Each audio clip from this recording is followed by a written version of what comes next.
ఒక్కొక్క పరిణామం ఒక్కొక్క మార్పుకి కారణమవుతుంది. ఏదైతే తాజాగా జరుగుతున్నటువంటి పరిణామాలు ఇప్పుడు పాకిస్తాన్‌ని చూసాం. పాకిస్తాన్‌లో ఏమైంది? అక్కడ ఉగ్రస్థావరాలు ధ్వంసమైనయి. అట్లాగే అక్కడ జరిగినటువంటి విధ్వంసానికి పాకిస్తాన్ సర్వనాశనం అయింది. విలవిల్లాడుతోంది. కానీ ప్రజలకేం ప్రచారం చేసుకుంది? అద్భుతం జరిగిపోయింది. మనమే గెలిచేసాం ఇండియా మీద అని. ఇక్కడ జరుగుతున్న సంఘటనలు అట్లాగే ఉంటున్నాయి.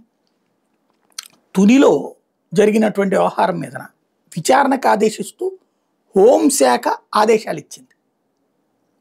హోంమంత్రికి తెలియకుండా హోంశాఖ ఎట్లా ఆదేశాలు ఇస్తుంది?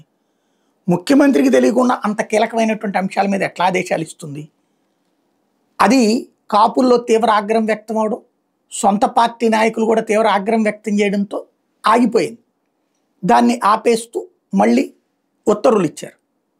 ఇది అయ్యో అసలు బాబు గారికి ఏం సంబంధం లేదు, అసలు పవన్ కళ్యాణ్ గారికి ఏం సంబంధం లేదు అని చెప్పేటందుకోసం లీకుల పేరుతో ఒకటి ప్రచారంలోకి తెచ్చారు. ఏంటయ్యా అంటే హోంశాఖ అధికారులని క్యాబినెట్ మీటింగ్లో చంద్రబాబు నాయుడు నిలదీయడంతో క్షమాపణలు చెప్పారు వాళ్ళు అన్నటువంటిది.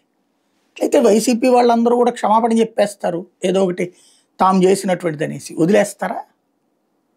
లేదు, అధికారులందరూ కూడా క్షమాపణలు చెప్పేస్తారు. ఇంతకుముందు ఏసీబీలో పట్టుబడ్డోళ్ళు మరొకళ్ళు వదిలేస్తారా?